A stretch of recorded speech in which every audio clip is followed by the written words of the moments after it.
नमस्कार, मी लाघवी ओम सावंत विशेष कार्यक्रमात आपलं मनापासून स्वागत करते। 2023 हे वर्ष सरत आलंय आणि सगळ्यांनाच चाहूल लागली आहे 2024 या वर्षाची। पण 2024 हे वर्ष मात्र निवडणुकांचं वर्ष आहे आणि याकरता सजग नागरिक म्हणून जागृत राहणं तितकंच महत्त्वाचं आहे। त्यामुळे मतदार राजा जागरूक हो याकरता एक विशेष कार्यक्रम लोकशाही मराठी घेऊन तुमच्या भेटीला आलेला आहे आणि या कार्यक्रमात आपल्याला मार्गदर्शन करणार आहेत अप्पर मुख्य सचिव मुख्य निवडणूक अधिकारी श्रीकांत देशपांडे सर। सर नमस्कार, तुमचे या कार्यक्रमात मनापासून स्वागत। नमस्कार, धन्यवाद। सरांचा आपण थोडक्यात परिचय करून घेऊया आणि त्यानंतर चर्चेला सुरुवात करूया। श्रीकांत देशपांडे हे भारतीय प्रशासकीय सेवेच्या महाराष्ट्र केडरच्या 1991च्या तुकडीचे अधिकारी। फेब्रुवारी 2021 मध्ये त्यांनी राज्याचे मुख्य निवडणूक अधिकारी म्हणून कार्यभार स्वीकारला। यासोबतच ते राज्याचे अप्पर मुख्य सचिव सुद्धा आहेत। आपल्या प्रशासकीय कारकिर्दीच्या पलीकडे त्यांनी अशांततेच्या अधीन नागरी युद्धाच्या पार्श्वभूमीवर अफगाणिस्तान आणि दक्षिण सुदान प्रजासत्ताकमधील संयुक्त राष्ट्र मिशनमध्ये आंतरराष्ट्रीय नागरी सेवक म्हणून सुद्धा उत्कृष्ट कामगिरी बजावलेली आहे। सर, तुमचं पुन्हा एकदा लोकशाही मराठीमध्ये स्वागत करते। धन्यवाद। सगळ्यात महत्त्वाचं म्हणजे मतदार राजा जागरूक हो, कारण 2024 हे निवडणुकांचं वर्ष आणि 27 ऑक्टोबरला आता आपली प्रारूप यादी सुद्धा एकूणच मतदार यादी जी आहे ती प्रसिद्ध झालेली आहे आणि या मतदार यादीचं अद्ययावतकरण किंवा शुद्धीकरण म्हणूया आपण हे करण्याकरता 27 ऑक्टोबर ते 9 डिसेंबर असा कालावधी आहे। पण मुळात अद्ययावतकरण म्हणजे काय, ही प्रक्रिया नेमकी कशी असते, नेमक्या कोणकोणत्या गोष्टींचा यात समावेश असतो हे जाणून घेणं सुद्धा तितकंच महत्त्वाचं आहे। खरं म्हणजे मतदार याद्यांचं अद्ययावतीकरण आपण दरवर्षी करतो, पण या अद्ययावतीकरणाला फार महत्त्व एवढ्यासाठी आहे की पुढच्या वर्षी निवडणुका आहेत, लोकसभेच्या आहेत, विधानसभेच्या पण आहेत। त्यामुळे ह्या मतदार याद्या जेवढ्या शुद्ध अचूक ती गोष्ट फार महत्त्वाची आहे, म्हणून ह्या अद्ययावतीकरणाला महत्त्व आहे। आता 27 ऑक्टोबरला आम्ही जो मतदार याद्या प्रसिद्ध केल्या त्याला आपण प्रारूप मतदार याद्या म्हणतो। तर ते करण्यापूर्वी आपण मतदार याद्याचं शुद्धीकरण केलं, त्यातले मतदार जे मयत आहेत, कायम सोडून गेलेले आहेत, ते आपण वगळण्याची प्रक्रिया सुरू केली आणि काही मतदार केंद्राचं पण आपण सुसूत्रीकरण केलं की शहरी विभागामध्ये आपण काही मतदान केंद्र अगदी हाऊसिंग सोसायटीमध्ये शिफ्ट केलेली आहेत। त्यामुळे हे केल्यानंतर 27 ऑक्टोबरला जी यादी प्रसिद्ध झाली तेव्हापासून अद्ययावतीकरणाची खरी प्रक्रिया सुरू होते आणि 9 डिसेंबरपर्यंत आपल्याला दावे आणि हरकतीसाठी हा पिरियड ठेवलेला आहे। म्हणजे कुणाला या यादीमध्ये नाव राहिलं असेल तर त्याचं नाव नोंदवण्यासाठी हा कालावधी आहे, किंवा एखादा तपशील बरोबर नसेल तर तो तपशील बदलण्यासाठी सुद्धा ही संधी आहे। त्यामुळं 9 डिसेंबरपर्यंतची जी महत्त्वाचा हा पिरियड आहे त्याच्यामध्ये नागरिकांना एक संधी चांगली प्राप्त करून दिलेली आहे की त्यांनी त्याचं नाव आहे की नाही तपासून, नसेल तर त्याच्यामध्ये मतदार म्हणून नोंदणी करणे, त्यासाठीचा हा काळ आहे। आणि मग 26 डिसेंबरपर्यंत आम्ही जे अर्ज आलेले आहेत त्याच्यावर निर्णय घेतो आणि निर्णय घेतल्यानंतर ही अंतिम यादी आपण 5 जानेवारीला प्रसिद्ध करणार आहोत। अशा पद्धतीचं ही संक्षिप्त पुनरीक्षणाचा कार्यक्रम आहे। आताच तुम्ही उल्लेख केलात की नाव तपासणं गरजेचं आहे। मुळात मतदाराला मतदार यादीत नाव तपासणं हे आवश्यकच आहे का? आणि यालाच जोडून एक मुद्दा आहे की लोकसभा असू दे किंवा विधानसभेकरता हे एकदाच नाव आपण देत असतो किंवा नोंदवावं लागत असतं। अशावेळी दरवर्षी मतदार यादीत आपलं नाव आहे की नाही हे तपासणं तितकंच महत्त्वाचं आहे का? नाही, अगदी खरं आहे। हे अतिशय महत्त्वाचं आहे एवढ्या कारणासाठी की आपल्याला मतदानाचा जो अधिकार प्राप्त होतो तो तुमचं नाव मतदार यादीमध्ये आहे की नाही याच्यावर आहे। तुमच्याकडे वोटिंग आयडेंटिटी कार्ड कदाचित असेल सुद्धा, परंतु जर मतदार यादीमध्ये जर नाव नसेल तर तुम्हाला मतदान करता येत नाही। त्यामुळे मतदान करण्यासाठी आपलं नाव आहे की नाही हे सुनिश्चित करणं फार महत्त्वाची गोष्ट आहे। आणि दुसरी गोष्ट अशी आहे की बऱ्याच वेळेला एखाद्या मतदार केंद्रावरची मतदारांची संख्या वाढते, म्हणजे ती 1500च्या वर जाते आणि 1500च्या वर गेली की मग आम्ही त्याचं विभाजन करतो किंवा काही मतदार शेजारच्या मतदान केंद्रामध्ये आपण देतो। त्यामुळे अशी परिस्थिती बऱ्याच वेळेला आपल्याला पाहायला मिळते की एखादा मतदार त्या पोलिंग स्टेशनवर येतो कारण तो पूर्वी तिथंच त्यांनी मतदान केलेलं असतं आणि मग तो म्हणतो की माझं इथं पूर्वी मी मतदान केलेलं आहे आणि माझ्याकडे मतदानाचं कार्ड आहे आणि ह्या यादीमध्ये माझं नाव कसं नाही, तुम्ही मला मतदानाचे वंचित करत आहात. पण त्याला हे माहीत नसतं की त्याचं नाव शेजारच्या दुसऱ्या मतदान केंद्रावर आहे. खरंय. आणि म्हणून आपलं नाव आहे की नाही जसं पाहणं महत्त्वाचं आहे, तसं ते कुठल्या मतदान केंद्रावर नाव आहे हे पाहणं महत्त्वाचं आहे. आणि हे पाहण्यासाठी अतिशय सोपी पद्धती इलेक्शन कमिशन ऑफ इंडियाने केलेली आहे. आणि सोपी पद्धत म्हणजे ऑनलाईन पद्धतीने घर बसल्या तुम्ही हे पाहू शकता की आपलं नाव आहे की नाही. तोच मुद्दा मला विचारायचा आहे की जर तुमचं नाव आहे की नाही हे जर तपासायचं असेल तर मात्र प्रत्येक वेळी कार्यालयातच येणं गरजेचं आहे की ऑनलाईन सुद्धा सुविधा उपलब्ध आहे? कार्यालयात जायची काही गरज नाही, तुम्ही ऑनलाईन पद्धतीने करू शकता. त्यातला एक मोड जो आहे तो तुम्ही जर मोबाईलधारक असाल आणि आजकाल प्रत्येकाकडे मोबाईल आहे प्रत्येकाच्या हातात आहे. तर व्होटर्स हेल्पलाईन ॲप हे जे इलेक्शन कमिशनने डेव्हलप केलेलं आहे ते ॲप जर तुम्ही मोबाईलवर तुम्ही डाउनलोड केलं तर त्याच्यामध्ये तुमचं नाव आहे की नाही तपासण्याची सुविधा आहे. त्याच्यामध्ये 2-3 प्रकार आहेत. एक म्हणजे तुमच्याकडे जर ते कार्ड असेल तर त्या कार्डला एपिक नंबर असतो, आयडेंटिटी कार्ड त्याचा नंबर. तो जर नंबर तुम्ही त्याच्यामध्ये भरला तरी तुम्हाला त्याचे तपशील सगळा त्या नावाचा येतो. किंवा ते जर तुमच्याकडे नसेल किंवा तुम्हाला तो माहीत नसेल तर तुमचा तपशील जो आहे नावाचा, तुमचं नाव, तुमच्या वडिलांचं नाव किंवा पतीचं नाव, नंतर राज्य, जिल्हा एवढी जुजबी जर माहिती त्याच्यामध्ये जर भरली तरीसुद्धा तुमचा त्या नावाचा पूर्ण तपशील येतो. त्यामुळे हा तपशील भरल्यानंतर जर तपशीलमध्ये तुमचं ते नाव असेल तर तुम्हाला खात्री पडते की माझं नाव आहे. खरंय. आणि त्याच वेळेला त्याचा तपशील सगळा दिलेला असतो. म्हणजे तुमचा पर्सनल तपशील असतो किंवा तुमचं पोलिंग स्टेशन, त्याचा पत्ता असतो. त्यामुळं आपलं नाव कुठल्या पोलिंग स्टेशनला आहे हे सुद्धा तुम्हाला त्या ह्याच्यामध्ये कळतं. आणि दुसरं एक आहे की आमचं व्होटर्स सर्व्हिसेस पोर्टल आहे आणि voters.eci.government.gov.in ही वेबसाईट आहे. तिथंसुद्धा तुम्ही तुमचं नाव शोधण्याचा पर्याय देऊ शकता. आणि तिथे खरं म्हणजे ज्या लोकांनी आपला मोबाईल नंबर नोंद केलेला आहे तर त्यांनासुद्धा मोबाईल नंबर जरी नुसता टाकला तुम्ही तरी तुमचं नाव आहे की नाही त्याच्यामध्ये कळतं आणि त्याचा तपशील कळतो. अच्छा, इतकं सोयीस्कर. इतकं सोपं इलेक्शन कमिशनने केलेलं आहे. त्यामुळे मला वाटतं हे प्रत्येकाला करणं शक्य आहे आणि आपलं नाव आहे की नाही पाहणं एकदम शक्य आहे. अगदी आपण प्रेक्षकांना सांगूया, आपण जेव्हा मी या सगळ्याविषयी संवाद साधतोय, सर जेव्हा या सगळ्याविषयी प्रक्रिया सांगतायत तेव्हा मात्र तुम्हाला टी व्ही स्क्रीनवर डाव्या बाजूला नेमकं हे कसं करायचं त्याची देखील पद्धत दिली जाते. त्यामुळे ते देखील तुम्ही नोट डाऊन करणं गरजेचं आहे. सर, आता सध्या ज्या याद्या, नव्या प्रारूप याद्या ज्या आहेत त्याचं अद्ययावतीकरण सुरू आहे, शुद्धीकरण सुरू आहे. या याद्यांतर्गत नव्या मतदारांना सुद्धा जर नोंदणी करायची असेल तर मात्र अनेकांना प्रश्न आहे की आपल्याला 18 वर्ष नेमक्या कोणत्या महिन्यात पूर्ण होतात, कुठल्या तारखेला ते पूर्ण होतं, या संदर्भात बरेच संभ्रम आहेत. मग त्याविषयी नेमकं काय सांगाल?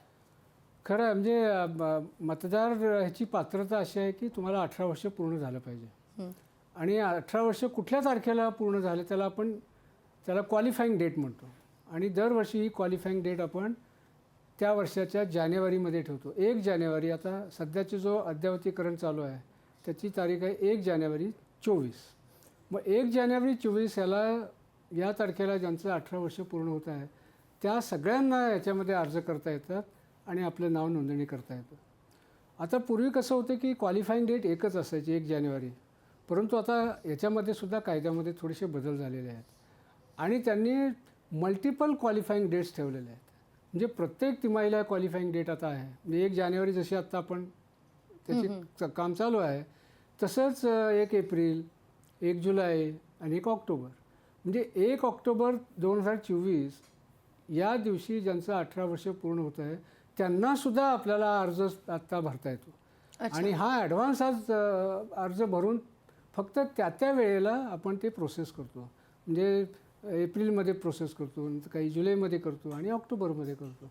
त्यामुळं 17 वर्ष झाल्यानंतर केवळ 18 वर्ष पूर्ण व्हायची वाट पाहायची सुद्धा गरज नाही. त्यामुळं 1 ऑक्टोबर 24 या दिनांकाला ज्यांनी 18 वर्ष पूर्ण केलेले आहे त्या सगळ्यांना आपला ॲडव्हान्स फॉर्म भरता येतो. त्यामुळे माझं या निमित्तानं आव्हान आहे की सगळ्यांनी या संधीचा फायदा घेऊन आपला ॲडव्हान्स रजिस्ट्रेशनसाठी अर्ज मोठ्या प्रमाणात भरावेत. खरंय. पण मतदार नोंदणी करण्याकरता, नाव नोंदवण्याकरता मग आताच आपण उल्लेख सुद्धा केला की ऑनलाईन पण ही सुविधा उपलब्ध आहे, ऑफलाईन सुद्धा आहे. पण कागदपत्र नेमकी कुठली लागतात, त्याची जुळवाजुळव करणं हे मोठं एक काम असतं, एक दिव्य असतं. ही कागदपत्र नेमकी कोणकोणती असणं गरजेचं आहे? आता ही 6 नंबरचा फॉर्म भरायची जी प्रक्रिया आहे ती ऑनलाईनसुद्धा उपलब्ध आहे. जसं मी व्होटर्स हेल्पलाईन ॲप तुम्हाला सांगितलं किंवा व्होटर्स पोर्टल जे आहे voters.eci.gov.in इथे जाऊनसुद्धा आपण अर्ज भरू शकतो. ह्याच्यासाठी जे डॉक्युमेंट्स लागतात ते 2च महत्त्वाचे डॉक्युमेंट्स लागतात. पहिलं म्हणजे तुमच्या वयाचा पुरावा, जेणेकरून तुम्ही 18 वर्षाचे पूर्ण होत आहेत किंवा त्या तिमाहीला तुम्ही 18 वर्ष पूर्ण होणार आहे याच्यासाठीचा तो पुरावा असतो, वयाचा पुरावा. आणि दुसरं तुम्ही जिथं राहता तर तिथल्या निवासाचा पुरावा. आता याच्यासाठी सुद्धा इलेक्शन कमिशननी खूप मोठे पर्याय दिलेले आहेत की आता समजा वयाचा दाखला जर तुम्हाला पुरावा असेल तर तुमच्या पासपोर्टवर असतो किंवा तो आधार कार्डवर असतो किंवा शाळेचा जो दाखला असतो, 10वीचं सर्टिफिकेट, 12वीचं सर्टिफिकेट, पॅन कार्ड किंवा असे अनेक डॉक्युमेंट्स आहेत. तर तुम्हाला त्याच्यामध्ये चॉईस आहे की तुम्ही कुठलेही त्याच्यामधले सिलेक्ट करू शकता आणि ते डॉक्युमेंट तुम्ही अपलोड करू शकता. परंतु तुमच्याकडे ह्याच्यातलं कुठलंही डॉक्युमेंट जर नसेल त्यावेळेला तरीसुद्धा तुमच्याकडं जे उपलब्ध आहे की ज्याच्या आधारे तुम्ही असं म्हणू शकता की माझं 18 वर्ष पूर्ण झालेलं आहे आणि मी क्वालिफाय होतो, ते डॉक्युमेंटसुद्धा तुम्ही अपलोड करू शकता, ते अटॅच करू शकता. आणि निवासाचा जो पुरावा आहे त्याच्यासाठी सुद्धा बनेक पर्याय दिलेले आहेत की जसं पासपोर्टवर तुमचा ॲड्रेस असतो, आधार कार्डवर ॲड्रेस असतो किंवा इतर जे डॉक्युमेंट्स आहेत जसं रेव्हेन्यूचं एखादा रेकॉर्ड आहे त्याच्यावर तुमचं ॲड्रेस असतो. तर असे कुठलेही डॉक्युमेंट तुम्ही त्या पर्यायामधून निवडू शकता. परंतु ह्याच्यातलं कुठलेही उपलब्ध नसेल तरीसुद्धा तुम्ही तुमच्याकडं इतर जे डॉक्युमेंट्स आहे, समजा राशन कार्ड आहे त्याच्यावर तुमचा पत्ता आहे किंवा तुम्हाला एखादं पोस्टकार्ड आलेलं आहे पोस्टल डिपार्टमेंटचं किंवा स्पीड पोस्टने एखादं पत्र आलेलं आहे काय, तर त्याच्यावर तुमचा पत्ता लिहिलेला असतो. त्यामुळे असे कुठलेही डॉक्युमेंट्स तुम्हाला जोडता येतात. असंख्य ऑप्शन्स आहेत. असंख्य भरपूर ऑप्शन्स आहेत. त्यामुळं जे तुमच्याकडे उपलब्ध आहे ते तुम्ही देऊ शकता. अगदी ऑप्शन बरेच आहेत, बरेच पर्याय आहेत. फक्त जागरूकता दाखवणं तितकीच महत्त्वाची आहे. बऱ्याचदा असं होतं की आपलं मतदार यादीत नाव चुकतं, पत्ता चुकतो. अशा वेळी मात्र नेमकं काय करायचं? अर्थातच आपण सगळ्यात महत्त्वाच्या मुद्द्यावर आलेलो आहोत. तो मुद्दा असा आहे की निवडणूक आयोगात या सगळ्या संदर्भात निवडणुकीकरता आपण जेव्हा एक जागृत नागरिक म्हणून तयार होत असतो किंवा या सगळ्या प्रक्रियेला सुरुवात करत असतो तेव्हा बऱ्याचदा असं होतं की मतदार यादीतल्या नावात चूक असते, पत्त्यात चूक असते, ओळखपत्र बरोबर नसतं किंवा ते नसतंच, खराब झालेलं असतं. अशा वेळी मग आपल्यासमोर काय पर्याय आहेत? याला आपण ह्याची दुरुस्ती आपण म्हणू शकतो याला, दुरुस्ती. की याच्यामध्ये अनेक भाग येतात आणि ह्या सगळ्या दुरुस्त्या आपण फॉर्म नंबर 8 हा भरून करू शकतो आणि ते सुद्धा आपल्याला ऑनलाईन करता येतं. जसं मगाशी VHA व्होटर्स हेल्पलाईन ॲपचं उदाहरण देऊन सांगितलं. तर याच्यामध्ये काय काय प्रकार असू शकतात की माझा पत्ता बदलला आहे म्हणजे मी एका मतदारसंघातून दुसऱ्या मतदारसंघात गेलो आहे किंवा एकाच मतदारसंघामध्ये पण एका पत्त्यावरून दुसऱ्या पत्त्यावर गेलेलो आहे. तर ह्याला आपण शिफ्टिंग ऑफ वोटर्स म्हणतो. तर शिफ्टिंग ऑफ वोटर्स हा एक आपल्याला ह्याच्यामध्ये करता येतं. दुसरं म्हणजे काही तपशील आहे, तुमच्या नावामध्ये बदल आहे, वयामध्ये फरक आलेला आहे, पत्त्यामध्ये थोडीशी काहीतरी चूक झालेली आहे, पत्ता तोच आहे परंतु त्यामध्ये काही बदल करायचा आहे तर पत्त्यामधला बदल किंवा इतर कुठलाही तपशील, असे तपशील तुम्ही सहजपणे बदलू शकतात. त्याच्यासाठी ती प्रोव्हिजन म्हणजे 8 नंबरचाच फॉर्म आहे. काही ठिकाणी जे आपले दिव्यांग आहेत की ज्यांना अपंगत्व आहे आणि अशा लोकांना चिन्हांकित करण्याची सोय आहे. म्हणजे ते आपल्या डेटाबेसमध्ये दाखवतात, मार्क करतात आणि त्याला आम्ही मार्किंग ऑफ द दिव्यांग असं म्हणतो. आणि हे मार्क केल्यानंतर फक्त इलेक्शन मशिनरीला ते कळतं की हे दिव्यांग आहेत. मग आम्ही त्यांच्यापर्यंत निवडणुकीच्या काळामध्ये पोहोचू शकतो. अच्छा. आणि त्यांना ज्या सुविधा आहेत जसं व्हीलचेअर आहे, ट्रान्सपोर्ट आहे, व्हॉलेंटियर्स आहेत, ह्या आम्ही त्यांना तिची मदत देऊ शकतो. आणि आता इलेक्शन कमिशनने आता असं केलेलं आहे की ज्यांचं दिव्यांगत्व 40% जास्त आहे आणि त्यांना घरातून बाहेर येऊ शकत नाहीत, अशांना त्यांच्या घरामध्ये आम्ही बूथ तयार करतो. अरे वा. आणि घरामधून त्यांना ती सुविधा दिलेली आहे. त्यामुळे घरातून ते मतदान करू शकतात अशा पद्धतीची सुविधा दिलेली आहे. त्यामुळं दिव्यांगत्व हे मतदानाच्या कुठल्याही आड येणार नाही अशा पद्धतीची ही व्यवस्था आहे. आणि त्याच्यानंतर शेवटचं जे तुम्ही सांगितलं की माझं कार्ड हरवलं किंवा जळून गेले किंवा ते इतकं खराब झालेलं आहे की त्यात फोटो दिसतच नाही, तर तो सुद्धा आपल्याला बदलता येतो. तर हे सगळ्यासाठी फॉर्म नंबर 8 त्याच्यामध्ये रिलेव्हंट सेक्शन तुम्ही सिलेक्ट करा आणि तेवढी माहिती भरा आणि जी तुम्ही बदल करताय त्याचं सपोर्टिंग कुठलंही डॉक्युमेंट जे आहे ते तुम्ही त्याला अटॅच करा. मगाशी आपण चर्चा करताना तुम्ही म्हणालात की तुमच्याकडे असंख्य पर्याय आहेत नावांसाठी, तुम्ही राहत असलेल्या मूळ पत्त्यासाठी किंवा इतर कॉन्टॅक्टसाठी म्हणून. पण माझ्याकडे जर काहीच नसेल, माझ्याकडे ओळखपत्रच नसेल, माझ्याकडे पत्त्यासंदर्भात काही पुरावा नसेल, तर मग माझ्यासमोर काय पर्याय आहे? पण मला मतदान करायचं आहे, मला माझा हक्क बजावायचा आहे, पण माझ्या हाती काहीच कागदपत्र नाही आहेत. नाही, ही गोष्ट इलेक्शन कमिशनने सुद्धा अतिशय गंभीरपणे घेतलेली आहे. आणि काही जे विशिष्ट वर्ग आहेत की जसं बेघर आहे, तर ते बेघर व्यक्तीच्या पाशी काहीच नसतं, त्याचे कुठलेच पुरावे नसतात. किंवा तृतीयपंथीय समाज आहेत त्याच्यातले जे लोक आहेत त्यांच्याकडे पण बहुतेक वेळेला काहीच कुठलेही डॉक्युमेंट नसतात. किंवा सेक्स वर्कर्स आहेत त्यांच्याकडे कुठलेही डॉक्युमेंट्स नसतात. यांच्याकडे कुठली समजा डॉक्युमेंट असतील तर ठीकच आहे, पण अजिबातच कुठलं डॉक्युमेंट नसेल तर कुठलेही डॉक्युमेंट शिवाय सुद्धा त्यांना मतदार नोंदणी आपल्याला करता येते. आणि त्यासाठी निवडणूक आयोगानं त्यांच्याकडून एक सेल्फ डिक्लेरेशनचा फॉर्म भरून घ्यायचा असतो, ज्याला आपण स्वघोषणापत्र म्हणतो. आणि त्याच्यामध्ये त्यांनी डिक्लेअर करायचं की माझं नाव अमुक अमुक आहे, माझा वय अमुक अमुक आहे आणि मी ह्या पत्त्यावर राहते किंवा राहतो, एवढंच फक्त करायचं आणि तिने सही करायची. आणि मग आमचा जो BLO असतो, बूथ लेवल ऑफिसर असतो, तो त्या दिलेल्या पत्त्यावर जातो, त्याची खात्री करतो की खरंच इथं राहतो का, आणि जर राहत असेल तर तसा अहवाल देतो आणि त्या अहवालाच्या आधारावर आपण त्यांची मतदान नोंदणी करू शकतो. इतकं सोपं झालेलं आहे, तुम्हाला फक्त तिथपर्यंत पोहोचणं हे गरजेचं आहे. म्हणजे खरं म्हणजे लोकशाहीमध्ये सर्वसमावेशकता जी आहे त्याच्यासाठी इलेक्शन कमिशन फार आग्रही आहे. त्यामुळं हे जे पेरिफेरीवरचे जे घटक आहेत ते या प्रवाहात कसे येतील, त्यांच्यामधले ज्या काय अडचणी आहेत त्या कशा दूर केल्या जातील याच्याकडं त्यांचा फार मोठा कटाक्ष आहे. मध्यंतरी सर बातम्या बऱ्याचदा प्रसिद्ध झालेल्या होत्या की तरुणांचा मतदार यादीतला सहभाग हा तुलनेनं कमी होताना दिसतोय. अशा नव्या मतदारांपर्यंत पोहोचण्याकरता तुमच्या कार्यालयाकडून काय प्रयत्न होत आहेत? खरं म्हणजे हा एक मोठा चिंतेचा आणि आव्हानात्मक विषय आहे. जे तरुणांची उदासीनता आणि अर्बन अपत्ती ज्याला म्हणतो, शहरी भागातले लोक ह्याच्यामध्ये उदासीन आहे, हे दोन मोठे चॅलेंजेस इलेक्शन कमिशन पुढे आहे. उदाहरण द्यायचं झालं तर महाराष्ट्रामध्ये 18 आणि 19 हा वयोजर गट धरला आपण तर त्याच्यामध्ये महाराष्ट्रामध्ये आजची जी संख्या आहे त्याच्यामध्ये 47 लाख असे यूथ आहेत. परंतु मतदार यादीमध्ये फक्त 3.5 लाख आहेत. म्हणजे 90% हे मतदार यादीमध्येच नाही आहेत, म्हणजे त्याच्या प्रक्रियेच्या बाहेरच आहेत. तीच गोष्ट जर 20 ते 29 हा वयोगट घेतला तर महाराष्ट्रामध्ये त्यांचं लोकसंख्येतलं प्रमाण साधारणतः 3.5 कोटी आहे. पण मतदार यादीमध्ये 2.5 कोटी आहेत, म्हणजे 1 कोटी ह्याच्याही बाहेर आहेत. म्हणजे एका बाजूला आपण तरुणांचा देश म्हणतो आणि ते लोकशाहीच्या ह्या निवडणुकीच्या प्रक्रियेच्या बाहेर आहेत, ही काही बरोबर गोष्ट नाही. म्हणून आम्ही जाणीवपूर्वक असे प्रयत्न केलेले आहेत की प्रत्येक शाळेमध्ये, कॉलेजेसमध्ये इलेक्ट्रो लिटरसी क्लब, निवडणूक साक्षरता मंडळ हे स्थापना करण्याचे प्रयत्न करतो. आणि त्या मंडळाच्या माध्यमातून आपण विद्यार्थ्यांच्यामध्ये ही जनजागृती, लोकशाही मूल्ये याच्याबद्दल थोडंसं आपण कार्यक्रम घेतो.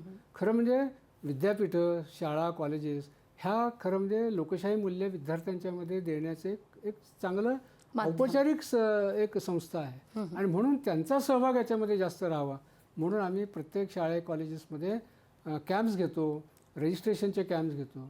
आणि या निमित्ताने सर्व विद्यापीठांना आणि कॉलेजला माझं एक आव्हान राहील की त्यांनी याच्यामध्ये मोठा पुढाकार घ्यावा आणि आपल्या शाळेतला, कॉलेजमधला जो एलिजिबल आहे विद्यार्थी तो याच्यापासून वंचित होणार नाही यासाठी त्यांनी पुढाकार घ्यावा. त्यांना सगळा सपोर्ट जे आमची इलेक्शन मशिनरी आहे ती त्यांना देईल. पण आपल्या कॉलेजमधला एकही मुलगा वोटर लिस्टमधनं वंचित राहिला असं होऊ नये. अशा पद्धतीचं जर काम आपण करू शकलो तर निश्चितपणे आपण तो ॲड्रेस करू शकतो. अगदी मी सुरुवातीला जसा उल्लेख केला की 2024 हे वर्ष निवडणुकांचं वर्ष आहे. त्या दृष्टिकोनातून अगदी जाता जाता आमच्या प्रेक्षकांना आमच्या माध्यमातून काय सांगाल? मला एवढंच सांगायचं आहे की इलेक्शन कमिशननी ऑनलाईन पद्धतीने ही प्रक्रिया फार सुलभ केलेली आहे. त्याचा वापर करावा. व्होटर्स हेल्पलाईन ॲप आपल्या मोबाईलमध्ये डाउनलोड करा आणि आपलं नाव आहे की नाही हे तपासा. जर नाव नसेल तर 6 नंबरचा फॉर्म ऑनलाईन तुम्ही भरू शकता आणि त्याच्यामध्ये जर तपशीलमध्ये दुरुस्ती असतील तर दुरुस्त्या तुम्ही करून घ्या. परंतु आपला मताधिकार हे करण्यासाठी आग्रही राहा आणि एक जागरूक मतदार म्हणून या प्रक्रियेमध्ये सहभागी व्हा. हे एक महत्त्वाचं आव्हान या निमित्ताने मला करायचं आहे. अगदी सर, खूप खूप धन्यवाद. आज तुम्ही इथे आलात आणि इतकं मोलाचं मार्गदर्शन केलं त्याबद्दल तुमचे मनापासून आभार. धन्यवाद. नमस्कार. 2024 हे वर्ष सातत्यानं उल्लेख केला जातोय. हे वर्ष निवडणुकांचं आहे, म्हणजेच मतदाराचा हक्क बजावण्याचं आहे. तुम्हा आम्हा हक्क बजावण्याचं हे वर्ष आहे आणि त्यामुळे आपला जर हक्क बजावायचा असेल तर मात्र तितकंच जागृत राहणं सुद्धा गरजेचं आहे. तेव्हा मतदार राजा जागा हो आणि आपल्या या सगळ्या निवडणुकीच्या या सगळ्या प्रक्रियेमध्ये सहभाग सुद्धा नोंदवणं तितकंच महत्त्वाचं आहे. तुर्तास या सगळ्या चर्चेत इथंच थांबतोय. अपडेट होण्याकरता पाहत रहा लोकशाही मराठी. लोकशाही मराठी ऐका, पहा, जागरूक रहा.